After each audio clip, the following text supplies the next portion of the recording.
All right. Hello, everybody. My name is Nicole Butler, and I am a health major from Houston, Texas, and I currently attend Purview A&M University. So I have my little notes here for this documentary assignment. I watched the Frontline PBS documentary, and it was titled Opioids. It was basically about the opioid crisis that happened here in America, but it got worse over time because of a company called Insys Therapeutic, which was a pharmaceutical company. They made like these very powerful drugs, fentanyl spray, and they were distributing them to people. So for this documentary, what really stood out to me was basically how like the pharmaceutical company was very shady and very greedy. Like they had very shady and greedy business practice, and because of that, it had such a big impact on people's lives. Not only the people that were affected, but the people's like family members around them. And like as a person that's working in healthcare, I currently work as a medical assistant in weight management, but I did start off as a medical assistant in pain management where physicians would prescribe opioids. It just made me realize and think a lot about what it truly means to put patients first and that patients are like in the center of our hand. So basically, let's get into the documentary. Now, the documentary was like almost an hour long. I think it was about 50 minutes long, and it was produced, like I mentioned, Frontline. Like I haven't really heard of Frontline, but I've heard of PBS, so that really stuck out to me.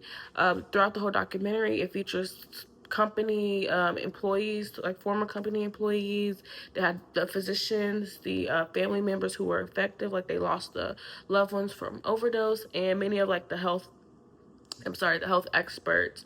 Throughout the documentary, it breaks down how INSYS basically paid physicians to prescribe like a large amount of the fentanyl sprays, even to people who really didn't need the drug. And they called it the speaker program speaker. I think the speaker program, but it was just basically a way to bribe doctors to continue to push out and prescribe this medication. So one part of this documentary that really hit me was when they said like over 40,000 Americans died from this opioid overdoses because of the amount of pressure the doctors were getting to push out this drug. And I read that, or I listened, and I also did some research after this, but it was 50 times more powerful than morphine. And that kind of stuck out to me because it's like, when people just spin out numbers, it's not like, oh, these are just numbers like that you just see. The numbers are actually real people, like real lives, real people, real family members. And like I mentioned, working in healthcare, I just see how firsthand how patients really just depend on us to just give out honesty and compassionate care. And it's reminding me how like every prescription, every diagnosis, every medical decision can really truly impact and change somebody's lives. And it's not just the person directly that you're affecting. You're affecting more beyond just one patient. So yeah. The documentary also included real life footage like news clips and like the personal stories, especially in the courtroom. You got to see both the business side and like the emotional, the feeling side of like the whole situation, the whole crisis. And like just watching some of the sales reps and like the people in the company, how they was just very greedy and put money over people's lives, almost felt like villains. Like it was given very much Disney, or I don't know, like the generic villain story. Like they were just so focused on money, money. Mr. Krabs. It was given Mr. Krabs from SpongeBob. If I can get Mr. Krabs from SpongeBob right here, I'm gonna put it up.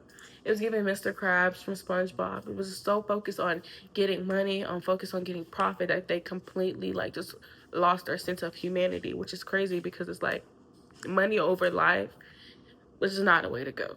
But overall, I really think this documentary did a good job showing how like corporate greed played a major role in this epidemic, because it makes you like think, when people think of overdose, people a lot of times people think that, oh, like somebody was just addicted and they were just addicted because they went out and made bad choices and got hooked on such drug or whatever.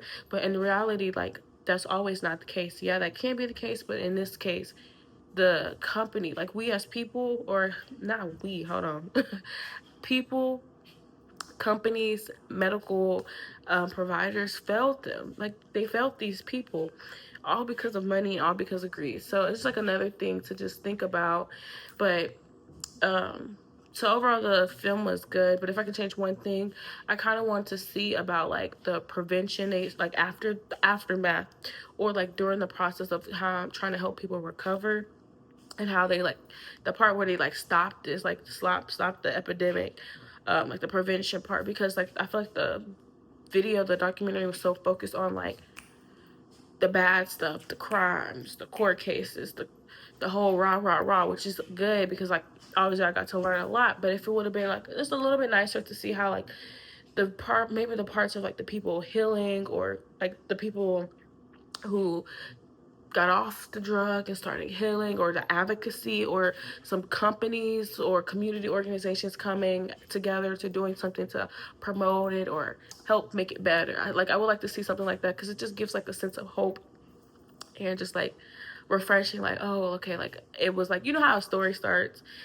you have the problem, the solution, and now like a happy. I was kind of looking for kind of like a happy ending, if that makes sense. But overall, the quality of the documentary was really good. I liked how the interviews felt like I was there in real life. I think this happened back in 2017. I think I was like 10. I think I was like 12. So I was here, but I wasn't really present in like what was going on in the world during that time. So watching the interviews made me feel like I was actually there. The storyline was solid and just kept me interested the whole time, because I mentioned it was I think it was almost an hour, 50 minutes long, or I think it was 50. It was close to an hour long.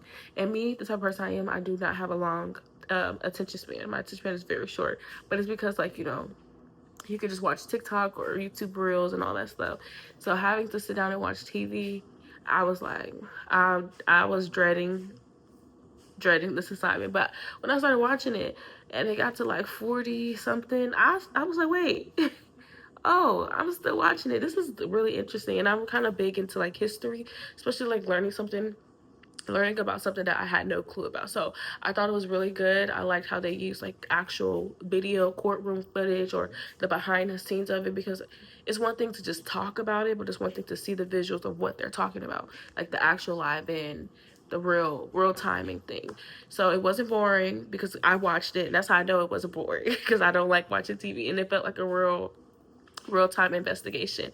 But the only thing I would say, like, this is a critique video, the only thing I would say is that it did have a lot of like medical terminology or legal terminology, which might go over some people's heads, or like one ear out the other if they don't have like this health or legal background.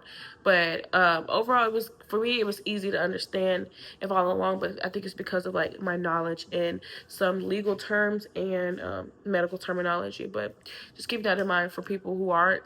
But it could be a good gateway to open for them to get involved and learn more about, you know, different medical terminologies.